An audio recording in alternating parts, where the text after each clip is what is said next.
So you want to know a secret about this picture? College basketball loves it. They love court storming. If they didn't, it wouldn't happen, but it keeps happening. Hopefully we're not ruining the magic, but that big spacious garage it looks like the crew is broadcasting from is actually a big spacious green screen, much like this one. Now up close, it's not much to look at, but on TV, they can do just about anything. There's actually plenty at stake, not for guys like Bryce, but for guys on the bubble. These guys are trying to make the roster, and tonight is it. The question here is, should the Hornets trade LaMelo Ball? They're going to say no. Joey, he's going to say yes. I'm going to be the judge. That's why I have the hammer here. They just had the dryers on the track. I'm not hearing any noise. I'm hearing music. So that's a good sign, as there are still a lot of fans here. You're a guy that has done everything in this sport. Why does a third place finish bring tears to your eyes? I never dreamed of being a car owner. The business he's talking about is esports, a business where, yes, actual physical trades exist. Give me a second. St. John is currently a star player for the Hornets Venom GT, operating under the gamer tag Big Saint. There was a time when chaos was the norm for defenses all across the NFL. Everybody all 11 looking the sideline and getting the calls. Communication breakdowns were the norm, and offenses ran wild. Pass wide open. That is, until the league decided to level the playing field. When we got the green dot in 2008, it just made so many of those things simpler, because not only can you communicate a defensive call, but I can give the green dot the heads up. The green dot that Panthers defensive coordinator Ejiro Evero is talking about is the logo found on the helmet of one of his players.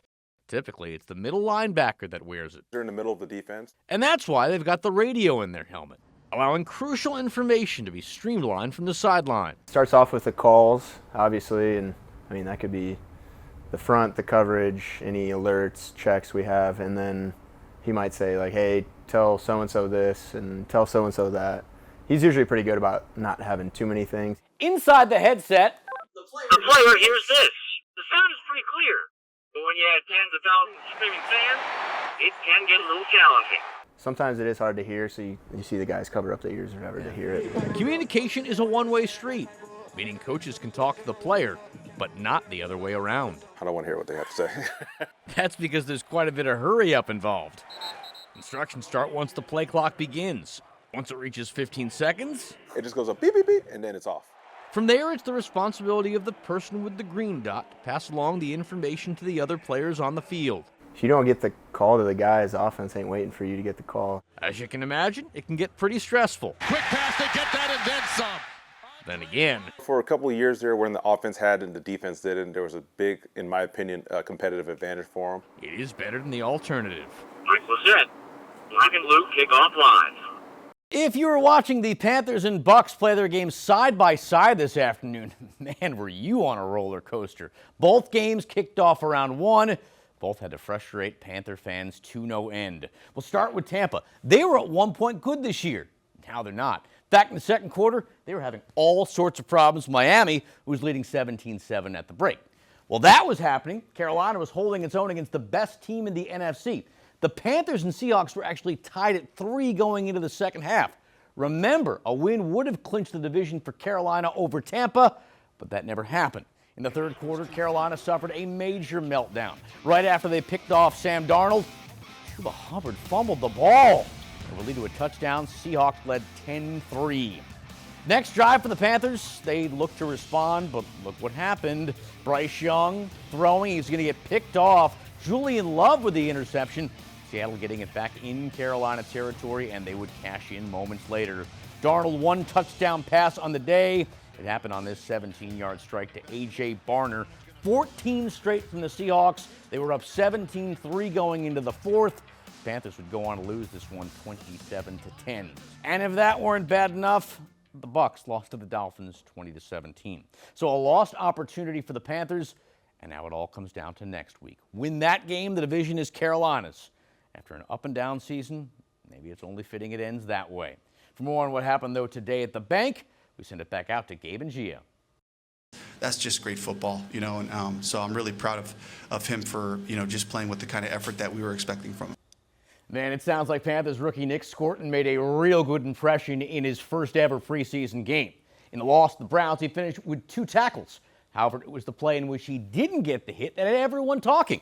We're going to pull it up right here. It was in the second quarter with the Browns driving. Their rookie quarterback, Shedeur Sanders, tried to make his move. There you see number 11, Scorton, cuts him off. Sanders going to come back the other way. He thinks he's seen the last of Scorton. Football field, 160 feet wide.